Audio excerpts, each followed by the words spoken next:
C'est un numéro de votre magazine sportif très éclectique qui vous attend aujourd'hui avec pas moins de 6 disciplines différentes. Sport Express, c'est parti!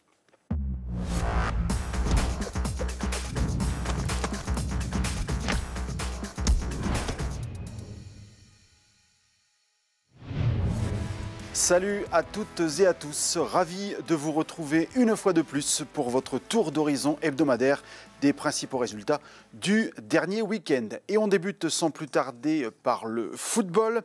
Au plus haut niveau du district artois, on mettait à jour le calendrier du groupe A. Les Rouvroisiens n'ont pas profité de ce match pour se rapprocher de l'US Lens. Ils ont en effet subi les foudres de l'US Vimy. On disputait également ce dimanche le 5e tour de la Coupe d'Artois. Une seule équipe de l'agglomération était en course et l'AS Courrières sera bien au rendez-vous du prochain tour.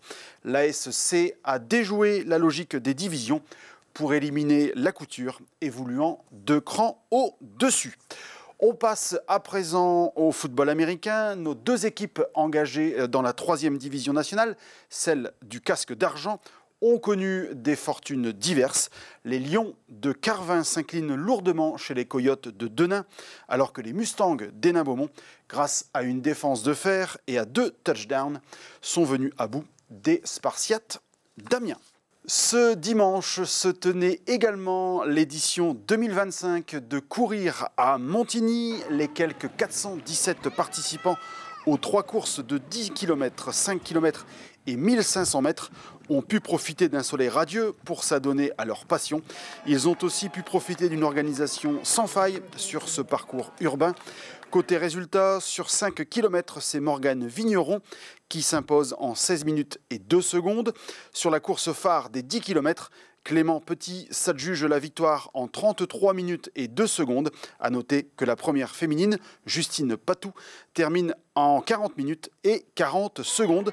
A noter également que de nombreux enfants ont pu fouler le parcours comme des grands. On reprend notre tour d'horizon des principaux résultats du week-end. On rentre en salle pour le basket. Large vainqueur du match aller devant les caméras d'ILTV. Dourges s'incline cette fois-ci contre Holzheim, 75-82. C'est la 8e défaite cette saison pour l'ABCD qui rentre dans le rang avec son plus mauvais classement depuis la 5e journée.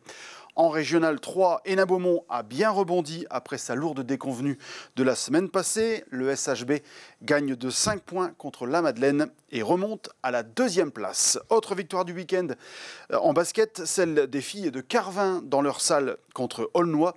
Les Carvinoises équilibrent leur bilan avec 7 victoires pour 7 défaites en Régional 2. On passe au handball avec une autre victoire carvinoise.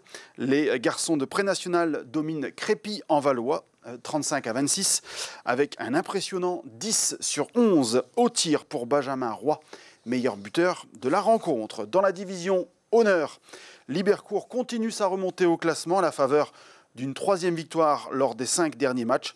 Et puis Montigny a dû mettre fin à son invincibilité qui s'est tirée depuis le 7 décembre dernier.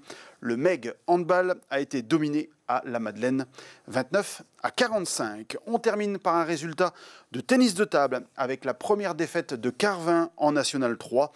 Moins incisive qu'à l'accoutumée, l'ATT a été logiquement battu 8-4 par Aubourdin. A noter que vous pourrez suivre la prochaine rencontre de Carvin en National 3 face à Gemont grâce aux caméras d'ILTV. Nous vous proposerons en effet de vivre en direct le prochain rendez-vous le 29 mars prochain à partir de 16 h avec une retransmission de cet événement. En attendant, je vous remercie de votre attention et je vous dis à la semaine prochaine.